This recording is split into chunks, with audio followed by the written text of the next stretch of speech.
Many people, when they build a house, build from scratch, from new. Some people, of course, restore or extend a house they're already living in. But the couple I'm going to meet this week are going to spend the next 12 months recreating something they have lost.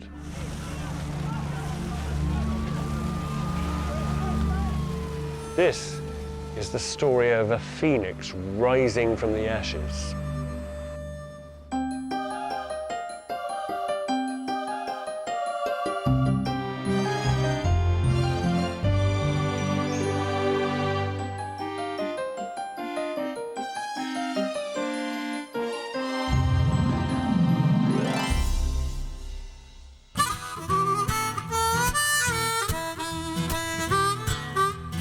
Eight years ago, Alex and Cheryl Ray left London for a new life in the New Forest.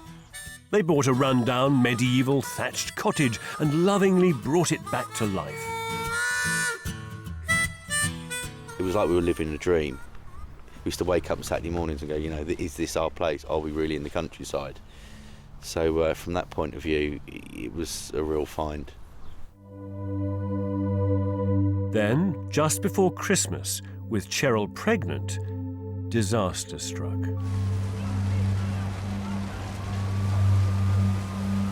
It was all just really kind of a surreal blur for the next 12 hours, 2 weeks. It was just, you know, there was a series of events. It was like living in jelly. It was just all sort of slow motion and just very odd. The fire, which was caused by a faulty chimney, was barely out when Alex heard the worst news. I called up the insurance company to be told that our policy has actually lapsed. My immediate reaction was vomiting. Or just in disbelief. It was kind of a kick in the nuts, I think the phrase would be. Overnight, Alex and Cheryl had lost almost £400,000. And whilst most people would have walked away from this, Alex and Cheryl couldn't let go of their dream. 9 months after the fire, they've decided to start all over again and rebuild the cottage. Bigger and better than before. Morning. Morning. Hello. How you doing? How do I get in? Round this way. All right. Hello. Hi. You Cheryl? Yes, I am. Pleased to meet you. How'd you do? Hi, Alex. Hi. Pleased to meet you, Kevin. And you, who's this? This is Bieber. Hello, Bieber. You all right? I cannot believe you guys. Anybody else would have just given up and wandered away from this project. You are bonkers, aren't you? Probably. Yeah, completely mad. What kind of state is this place in? It's seen better days. We'll come and have a look. Oh my goodness. There's nothing left, is there? No. What to remain standing looks as though it's about to collapse anyway. Well, most of this damage was done probably more from taking care of the fire than the actual fire itself. When they rip off the roof, everything gets thrown down. There's all these beams here that are all kind of snapped. Goodness me. How does it feel coming back? I hate it. But I've got a bit better throughout the year. Are you still traumatised? Yeah, I am. When I come in this part of the house, I can't stand it. You look very uncomfortable. No, I don't like it here at all. Not this bit. What's to say? Once we start really moving, then it'll feel. You sure? I mean, Yeah. what's to say that you won't feel any different when it's finished? No, I think it will just be that feeling that you've achieved something that was so awful. You know, we've got through it and we can make it better again. Alex and Cheryl aren't just planning to restore the cottage. They're going to use this opportunity to make something really special, fusing traditional building methods with contemporary design. All that remains of this 16th century cottage is the ground floor. The kitchen and the living room were relatively undamaged, so they'll be cleaned and restored. However, the other half of the ground floor was severely burned, so here the damaged walls will be demolished. And the whole space opened up to create a large, light and open dining area with a new central staircase. The The top half of the cottage will be entirely rebuilt, giving Alex and Cheryl the chance to transform it. A new green oak frame will be constructed on top of the existing brickwork to make the first floor. 2 brand new oak frame extensions will almost double the size of the old cottage. At the front, the traditional cottage dormer windows will be restored. But the back will be a revelation. Here, the oak frame will be filled in with large plate glass windows, giving a contemporary twist to a traditional style. By adding so much glass and leaving the oak frame exposed to ridge height, Alex and Cheryl will create a very light and modern home. Upstairs, there'll be 3 bedrooms, 3 bathrooms, a study, and a large master suite with wet room. Despite the fire, Alex and Cheryl have decided to restore the thatched roof over the main part of the house. The side extension close to the neighbours will be roofed in slate. Alex and Cheryl have given themselves a year to bring this house back to life, and they're hoping to borrow the entire build cost of £200,000. Although he's never done anything like this before, Alex has given up work in the music business to project manage the build. So why are you doing this? I mean, why don't you just sell this place up and move on? We feel very passionate about it. It was a very old building and we need to save as much as we can. It's our home. What's left. And the thought of anyone pulling everything down would just break our hearts. And I think we can make it better. I think we can build it bigger and make it better. I mean, there's 2 ways you can look at this. You can either look at it as a house half burnt down or a house half built. And we've chose the latter. But that is a very big risk, isn't it? Because, there's Cheryl saying she could hardly walk in the door of the place. There is no guarantee what you're going to do will get you through this pain, will heal you. We just got to try. I think we have to try. I think, it's something we've got to do. What happens if you fail? We won't fail. But this is going to be anything but easy. First, Cheryl's job as a record producer means she and baby Bieber will be in London, whilst Alex is living on site. Yeah. Then there's the money. Cheryl and Alex already have a £350,000 mortgage on their flat in London. They're also repaying a £300,000 mortgage on the house that burnt down. And because they didn't have any insurance policy at the time, they're going to have to take out another mortgage of £200,000 to finance the rebuild, making a total of £850,000 in borrowings. Now, the trouble is, they haven't agreed the £200,000 that they need for the rebuild. And having started work, well, they're just spending money that they haven't got.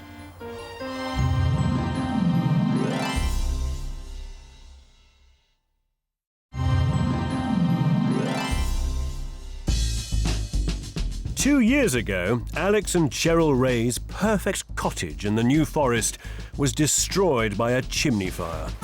Discovering they weren't insured, they lost everything.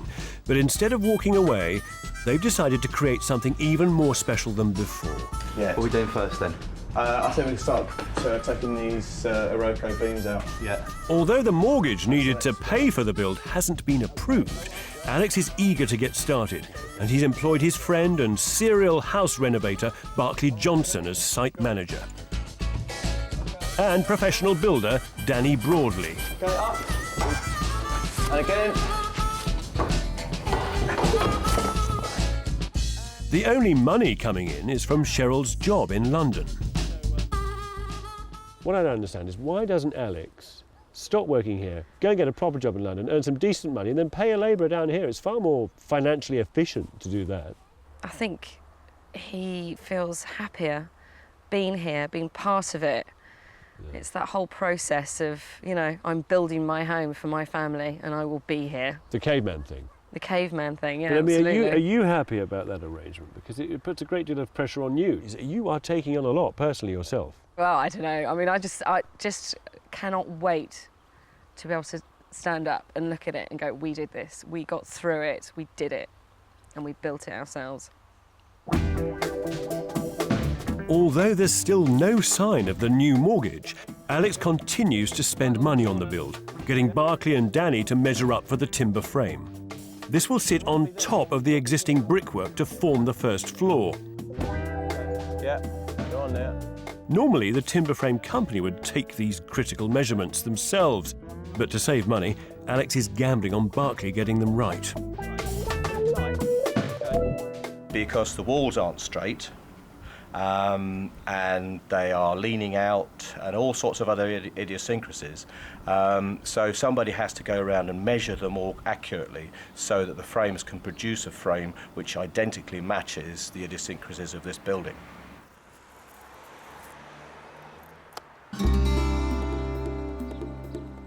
A month into the year-long schedule, and once again Alex is trying to run before he can walk. He's already agreed to pay the timber company £45,000 to make the new oak frame, when he gets some very bad news. We thought we had all the finance in place. We found out that the mortgage company were pulling out for various reasons. Unfortunately, it's left us, well, particularly me, very stressed because we'd committed to a lot of the big costs on the build, particularly the frame, which makes up about a quarter of the overall build. Without the loan, Alex and Cheryl are in trouble. They have to find £200,000 to pay for the build, or risk losing everything. Most work now is ceased on site. We'll just tidy up the site, not exactly put it into mothballs, but we'll also do a fair amount of planning of the stages, schedule work. So that'll help the finance company, give them a bit of confidence in that we can see how the job is going to work. Yes, no worries. I'm amazed that Alex has been able to keep his mind on the job because it's a real strain. So it must be torture. All building work stops until Alex and Cheryl can find the money.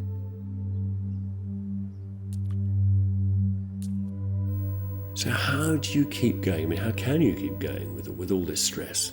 It is quite hard, but you know, I think something good's going to come out of it at the end. So, yeah, no, it's exhausting. So you can still hold on to the dream? Yes, it's not worth it otherwise, is it?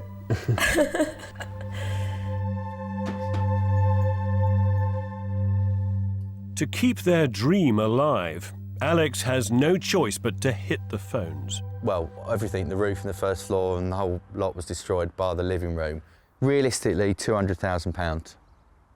After 6 weeks and having been turned down by 17 different lenders, Alex finally convinces a bank to loan them the money to complete the project. Lovely. All right, mate, take care. So tell me, as an arch blagger, how did you manage? I really need to know this because not many people are capable of this. How did you manage to borrow such a vast sum of money? What's your trick? What's the secret? Well, I don't like to, you know, I think blagging would definitely underrate my skill of persuasion. Okay, what are your skills of negotiation and persuasion? No, I think, to be honest, more than anything, it was determination. I mean, our reserve energy levels were very low, and Cheryl obviously had to focus on work, and I tried every different avenue going until, I don't know, I remember years ago I saw this sign, you know, you never fail until you stop. Clearly, the cash is great news, but the bank have insisted that Alex and Cheryl sell their London flat by July, taking 2 months off the schedule. Alex now just has 8 months to finish the cottage, or Cheryl and Bieber will be homeless.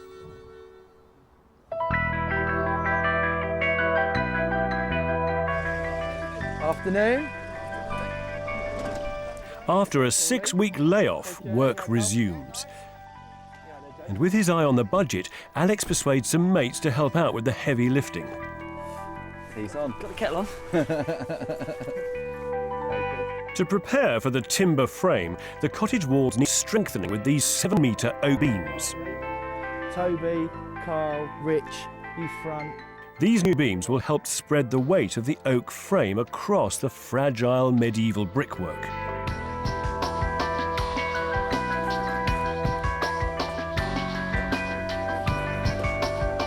Don't get your shoulder on it, mate. Just watch it. Just in case. Each beam weighs more than 2 tons, but with that macho muscle and Barclay at the helm, the team work like a medieval machine. One in the middle. Are you guys coming down onto this level? 1, 2, 3, lift. Back, forward. As long as you know. As long as you Going straight through. Work. win. Well done, guys. Win. Absolutely fantastic. Didn't think it was going to go in then. I thought it was going to go a bit pear-shaped. With their technique now perfected, the second beam goes in much more quickly. Guys, well done, thanks. Easy. Pint o'clock, isn't it? Pint o'clock. Done.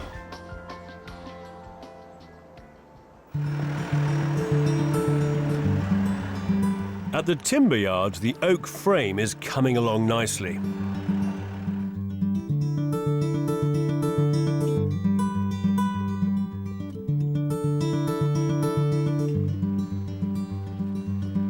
I never thought I'd see today. Today is the day that the timber frame finally arrives on this job, except of course that it's not going to be without its complications. Because in fact, Alex and Barclay have done all the site preparation for the timber frame here. The timber frame company have had nothing to do with that. And he's also ordered the crane by himself, a very special kind of crane. And the timber frame company don't like that one little bit. They'd normally supply the crane and driver themselves, but Alex has gone and hired his own crane, saving hundreds of pounds. Problem is, the framers don't think it's up to the job. Because Alex has taken on responsibility for the crane, if the crane is deemed not suitable, not safe, then we will have to stop the lift and discuss where to go after that. We either hire in a crane that we do trust, or we stop the operation until that operation can be safe.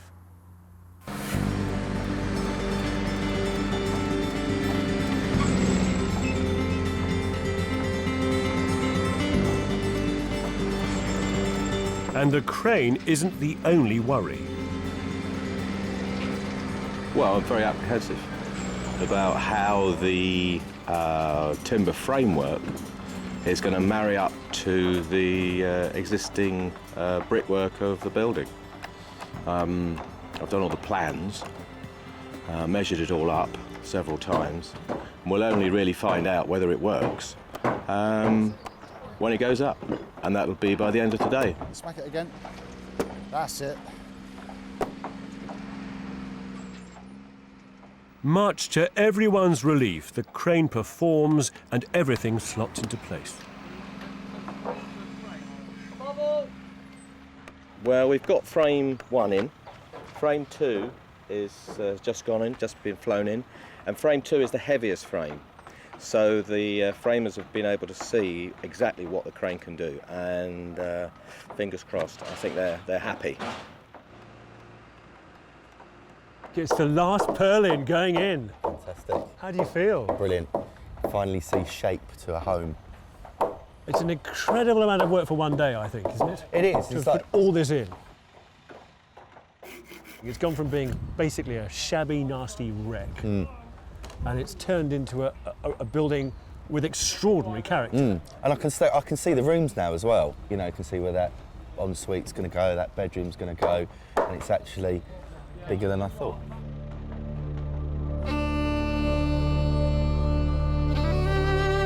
Stuck in London, Cheryl is feeling less positive about the project. So how does it work, dividing up the time between up here in London and down there in Hampshire? I feel a bit alienated at the moment. Do you? Yes, 'cause I haven't been able to spend any time there. But I think once the roof goes on, then, you know, there'll be more involvement. I will have to be. I have to keep an eye on them. Yeah, somehow, I don't know how you're going to find the time. No, I just have to make the time.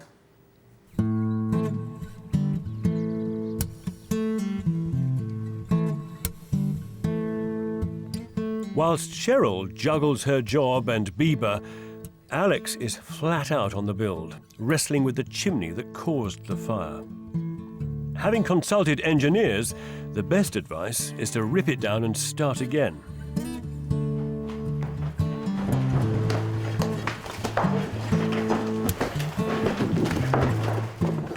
Yeah, it's very kind of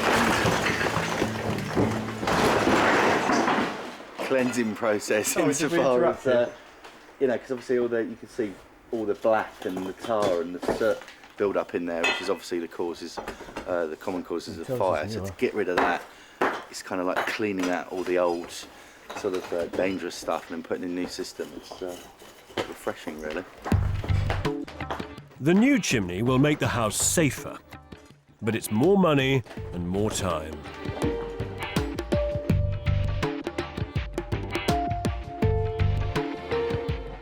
We've had the chimney flue, complete rebuild thrust upon us, which is going to set us back because it's not a simple job because there's other people involved and structural engineers. So the pressure's been on the last couple of weeks and definitely we've been all feeling it. And fitting new specialist fireboards to the roof is slowing down Alex and his team even more. We are delayed at the moment by about 2 or 3 weeks. 1,300 millimetres. But we're coming to the final day or so of the fireboarding and then the thatchers can start. These calcium silicate fireboards will shield the roof for up to an hour, giving fire crews time to strip the burning thatch and save the building. We've done the fireboarding ourselves and I decided that's something I wanted to do because obviously it's the most important factor of fireproofing the house. I wanted to see every little square inch of it capped and done correctly. Fitting the boards puts all Alex's management skills to the test. Not yet. When you've burnt some wood, we need a round of teas, OK?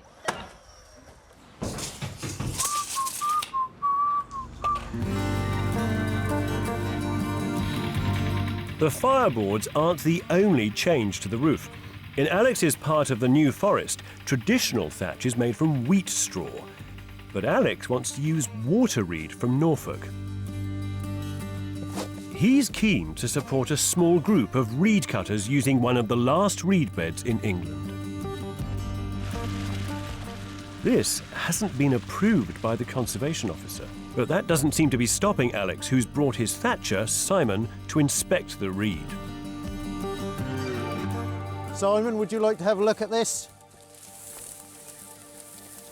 So I think that's a fair representation of what we're producing. That's nice. That is good. Looking at it at the moment is looking quite encouraging. It's a nice colour. Overall, I'm pretty happy with it. It's a nice, tough reed.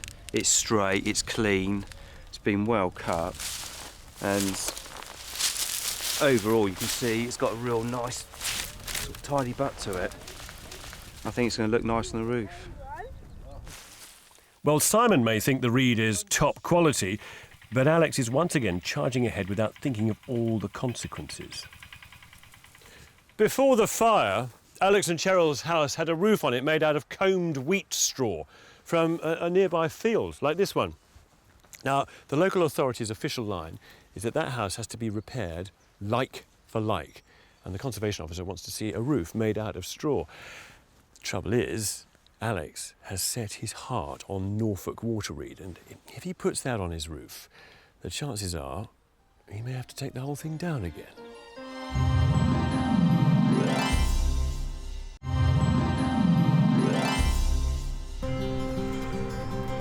6 months into the build, the reed for Alex and Cheryl's thatched roof has arrived from Norfolk.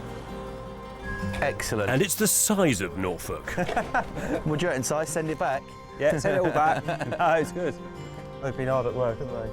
There's so much of it. Massive. Yeah. It'll take Simon and his team of thatchers 8 weeks to lay the 2,500 bundles of reed on the roof. Well, the thatch has arrived finally, and it's huge.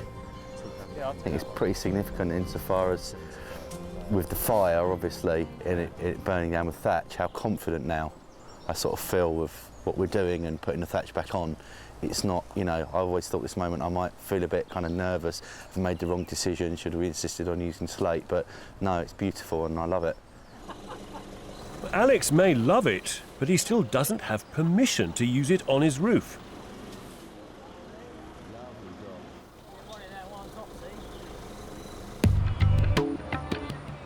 With just 4 months to go before they have to sell their London flat, Cheryl cracks on with selecting interior finishes for the cottage.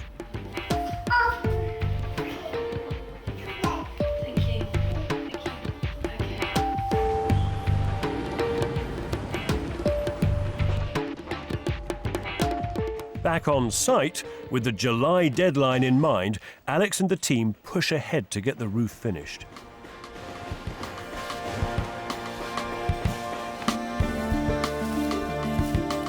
After just 5 days of thatching, the intricate detailing around the front windows is taking shape. Look at this. Horizontal thatch there. Thatch here, perpendicular to the window. 45 degrees here, 30 degrees there. A beautiful shape here and a lovely moulded curve at the bottom. Now, that is only obtainable with the very finest reed and also the very finest craftsmanship. And none of this has been cut. This has actually been pressed, tapped into place. And it hasn't even had its final little shave yet. Simon, the thatcher, is using techniques that have hardly changed in hundreds of years. I'm surprised. This reed, look, you've still got the flowers on the top, the seed heads. Yeah, it's quite heavy. Is that how it's meant to go on? Yeah, oh yeah. That's traditional. Yeah, it fills out the roof and all the rest of it. There are some, you know, there are some building processes that you can sort of understand easily. Yeah.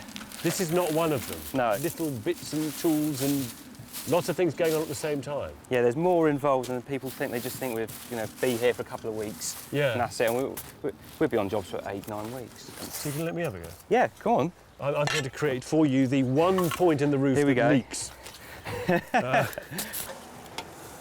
I'll hold the reed for you first. Yeah, thanks very much, because I've already... Bloody Nora! It's going everywhere. Right, if you lift up that that rod there first. Which one? This that's the one steel now. rod We'll there? try and get this You're underneath. going to hook it underneath there, right, OK. That's it. You need sort of 3 pairs of hands. Right, and then you've got to... We'll lift that up. Lift this up. That's it. Now... This is only temporary. That's just going to temporary. That's right. Yeah. Then Next. Just push that into... Push it in there. Nicely in there. And then I'm using this T-bar here. Yeah, to hold the set back. To hold that back in. So I'll get, Lovely. That pushes, so that holds them in. That's it. Hook there. This thing. Yeah, careful with that. It's quite sharp. Just cut that string. Thanks very much. Right, string there you goes. Go. And I love the way that actually all of your tools can be secured in the roof. That's great, yeah. You know, they go flying off. No, not at all. And then you just pat that up. Oh, yeah, natural. If you get that leg it. Leg it. Now my question to you is, Simon, can you tell the difference? Well, I'm trying. No. You sound really surprised. With the original building nearly restored, Alex and his team start work on the extensions.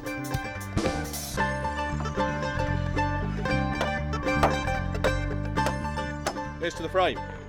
To the frame. Cheers, Alex. Really appreciate it, yeah. See you soon. Once the timbers are all in place, the framers hold a traditional topping out ceremony to bring good luck to the house. And luck is something Alex is in need of because the conservation officer is about to make her final decision about his roof. This area of the New Forest is an area where wheat straw is the predominant thatching material. So we weren't at all happy with Alex going ahead and ordering water reed and certainly not putting it on the roof. Not happy at all. But when we established that actually he's supporting an industry that's in severe decline because of the importation of foreign reed, we actually felt that we could overlook it in this case, and we're certainly not going to ask him to strip it off the roof. Well, arch-blagger Alex has got away with it. In many ways, the fire has allowed Alex and Cheryl to not only rebuild, but also redesign parts of this project, like the large rear windows. They can also reinvent their family life that Alex enjoys all too rarely in Hampshire. Now, I'm trying to think, Cheryl, the last time I saw you with Alex was when I first met you. And ever since, I've seen you in London by yourself, you know. So how do you manage to move the build on then between you? Well, I constantly update Cheryl. We send anything from like, picture, messages to, and then email her photographs, and then we try to sit down with plans at the weekends. I mean, does that work? Doing everything by email? It is starting to make sense, and now we've got to sit down with the plumbers and electricians, and I'm sure things will change again slightly, but I'll come down more often now. I have to, because it's getting to those last Well, few exactly. months. Lots and lots of decisions. Tons. Yeah. So what was it like when you last saw it indoors? Well, it's cleared out. All the rooms are cleared now, which is fantastic to be able to see the shape. So you can see the space. The original configuration of this, though, was very different, wasn't it? I mean, much more dense, much more pokey, and lower ceiling. That was a typical rough cottage, really. Yeah. What do you use this for, this room? Well, it's a bit of a big hallway, open plan dining room, yeah. And then it follows through to the kitchen and the living space. Yeah. Living It's all room. linked. So you're able to circulate around the whole of the ground floor? Yeah. Without hitting your head? Yeah, we could have like a little Chariots of Fire race around there. Of course, when we first met here, you said you were really uncomfortable about this building. You didn't enjoy coming back to it. Yeah, it was very frightening. I really just felt quite sick, obviously. How do you know about it? I'm really excited now. It's fantastic. It's so different upstairs. It's amazing up there now. I think upstairs is kind of... It's phenomenal now, yeah. I mean, downstairs is a success, and it's certainly more usable than it was, but this is where it really takes off, isn't it? I think upstairs is like a medieval hall, you know? They've done all this oak work. Don't you like it? I love it. You must. I'm in love with it. I mean, I mean, to have all this on display, to have cheated this extra headroom, I think it's just a huge success. Then you've got that gable through there, haven't you? And beyond that, the space over the garage. Yeah. So It's huge. It's huge now. just live up here, frankly. Timber frame, I think, is a fabulous success. I think it's testament to how well this design has worked, you know? However, this thing, I do not understand. That old brick flue you had sort of meandered its way through the building. Yeah, you know? it was really crooked as well. It looks great at the top now. It looks great downstairs where you rebuilt it. This is crap. It won't be when we finish it. What are you going to do to it? What are you going to... We need to make a feature of it, because it's obviously the reason why the house burnt down in the first place.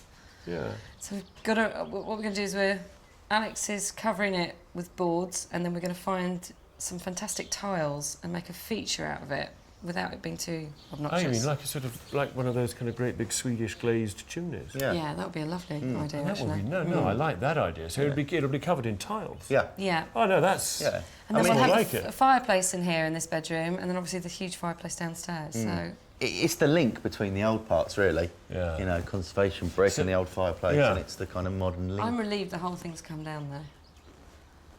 Because it might have come down by itself anyway. Well, I just the thought of it happening again was Yeah.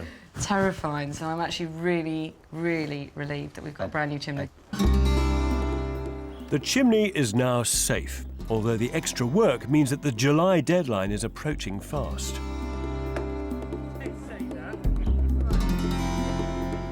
You're slightly behind schedule now, aren't you? By about what, 3 weeks? A month? Yeah, but there's a few tasks that we're going to sub out to pick up the speed, Right. like the drywalling, and the guys are going to do it in a week, where it would have took us 4. But you can't bring this in on time at the expense of going hugely over budget, can you? No, but there's a balance. It's where you pay the money. Do you pay it up front now, or do we pay it in interest afterwards? So when are you due to finish? End of August. And how far over budget will you go in order to achieve that?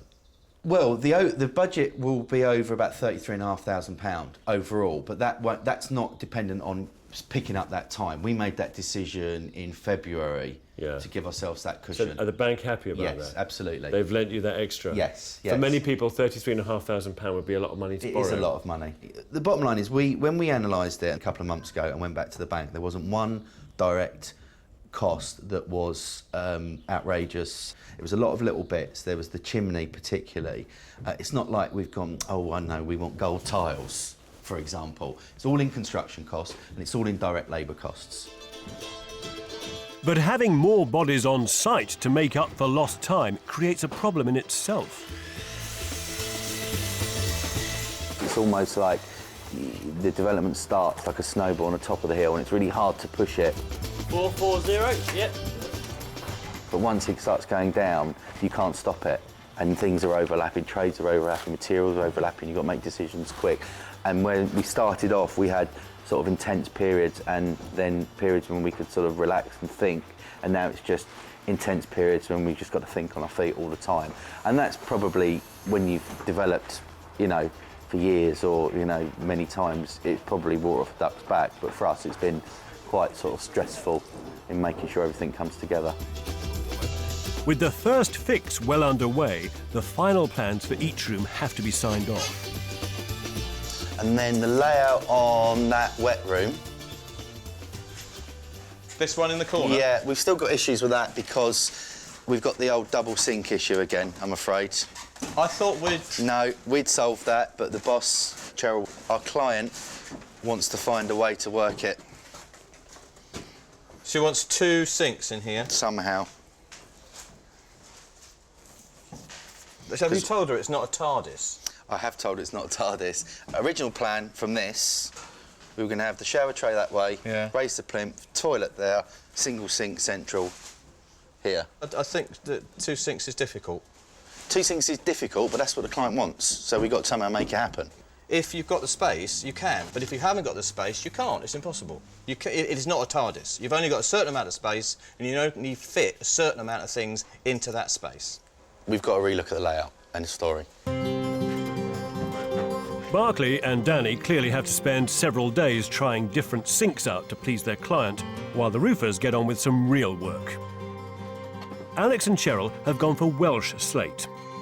It's an expensive option, but they're keen to make sure their additions do justice to the old cottage.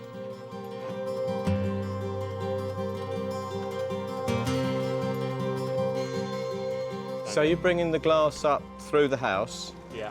For that end gable? That end gable. And this one here, some's got to come up through? The 2 big ones will come up through. Well, they can all come up through and we can pass them out. Right. Now that the roof is on, the large glass panels can be fitted at the back of the house. This is the final transformative element and perhaps the most radical new idea in the build. But even though Barclay and Alex made templates for the glass suppliers, the panels don't seem to fit. You tried it in here? No, I'm just going to do that. It should be that one because that's the bigger pane. That's the bigger opening. See, because when we supply the template, the top of the template definitely dips down on that corner. Yes, well, yeah. The problem we're having with these is that the 2 pieces of glass, when they are joined together with this strip of mastic, they've been stacked on an angle so that one piece has shifted against the other. Consequently, the overall height in this case is about 10 mil more than it should be. That's why we're having troubles getting them into the slot. With a bit of nipping and tucking, the glass panels eventually slot into place.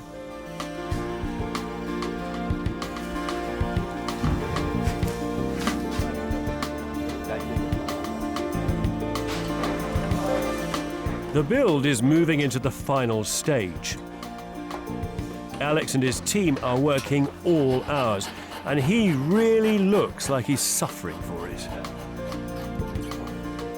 Coming to it and I feel absolutely knackered. It feels like a battle, to be honest, with the kind of just constantly on the budgets and trying to move things along and making those off-the-cuff decisions. So I'm pretty knackered. But the cottage is still unfinished, and with the London flat now sold, Cheryl and Bieber are having to camp with friends. They're homeless.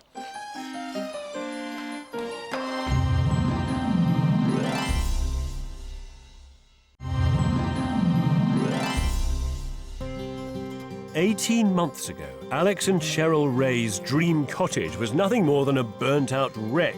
But after a Herculean effort of refinancing and rebuilding, it has been quite transformed. Hey, Alex. Morning. How are you? It's a nice welcome. Feeling like death warmed up. Yeah, you're not looking as perky as your missus. Thanks I have very to say. Or as this house. I tell you what, Cheryl, I love that ridge. That's you, isn't it? That's your design. I wasn't expecting it to be so big. It really pulls it all right down, doesn't it? Right down the roof. And it's kind of thick and chunky and... It's very chunky. Yeah, quite Tudor looking. Yeah. It was carefully planned with Simon L. Thatcher. And beautifully detailed. All the strapping work he's done around the chimney. Circles and diamonds, yeah. Yeah, really, really nice job. Are you pleased with that? Oh, I love it. Absolutely love it. Nice.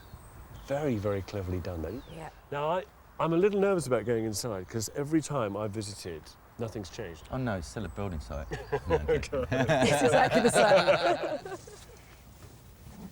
Gosh, what a place. What a very nice house. Thank you. When can I move in?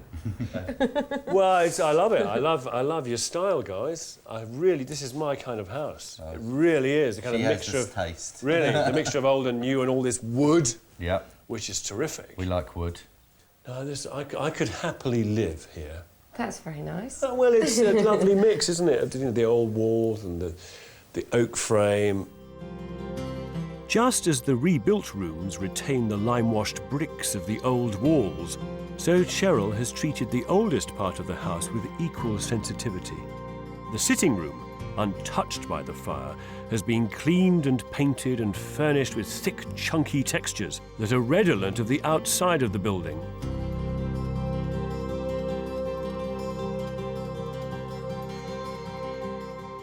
And the other thing, I guess, is that, not only have you got this much cleaner, open plan arrangement, but you've got an easier access from all of this space and into the kitchen. Absolutely. Oh yeah, no. So that you can live in it in that very 21st century way, in that much more fluid way, rather than in a series of medieval pokey boxes.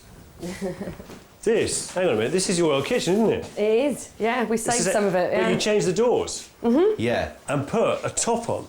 Well, we actually took the whole thing apart. And rebuilt it.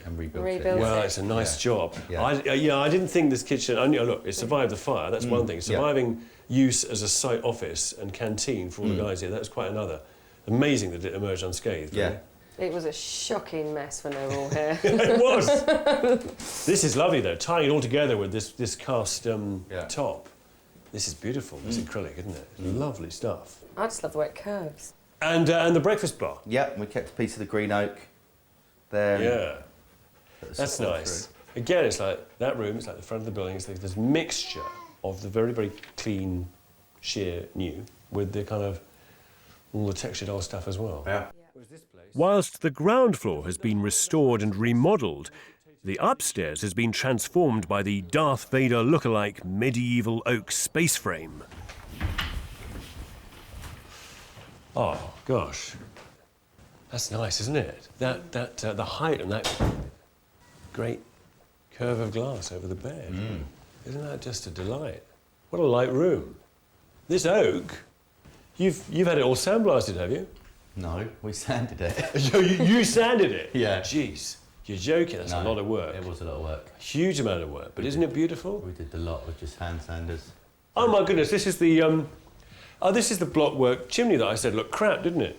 Yeah. It still does, really. Yeah. When are you going to cover it? What do you mean when we're going to cover it? I sweated over that tiling. You put them on yourself? Yeah. You really have.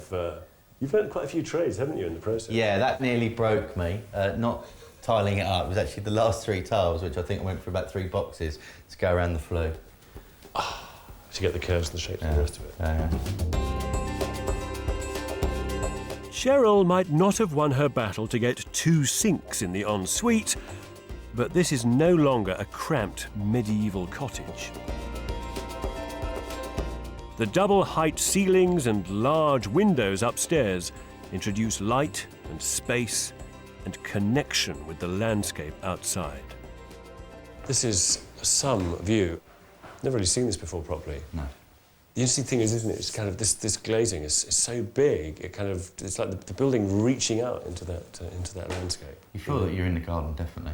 Well, it feels like you're out there in the marshland looking at the birds. But it's got a door on it. It will have doors. We haven't Is done that that yet. Is that the plan? Yeah. So it's going to be a private space. This will be a private space. We've got the green oak. oak. We're just looking at making something special for the door, huge door.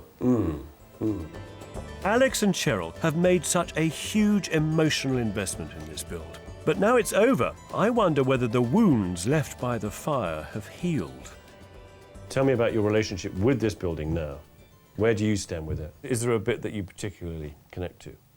I do think this room is very special because it survived and the beams survived and the fireplace, oddly enough, even though that's where it all started, survived, and it's the oldest part of the house. Yeah, and we're looking at that lintel above the fireplace. You can see the initials of people. It's only since Bucks, you know, put Cleaned the oil it on up. it that we started seeing It's it. never been cleaned up this well before either. It wasn't cleaned like this before. You didn't notice things in it, and you do now, so.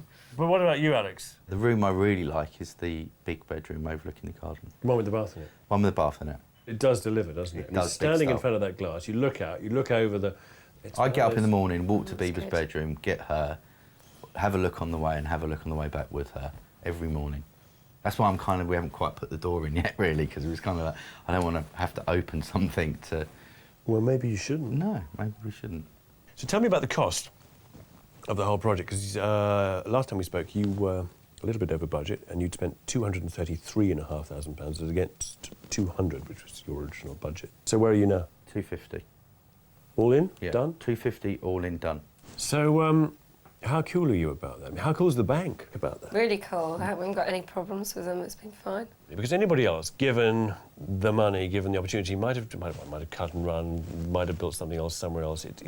You've done this not for money. You've done it entirely for love. The fact that we've come through this, and as a relationship, what it's given us and the strength it's given us, to be honest, I think we could deal with any shit, really. You know, that's what I'm grateful for what this house has given us. It's stressful, it costs us a few quid, we've had a nightmare, but we've got through it. And we can pretty much stand, you know, I mean, she's even tolerating my snoring now.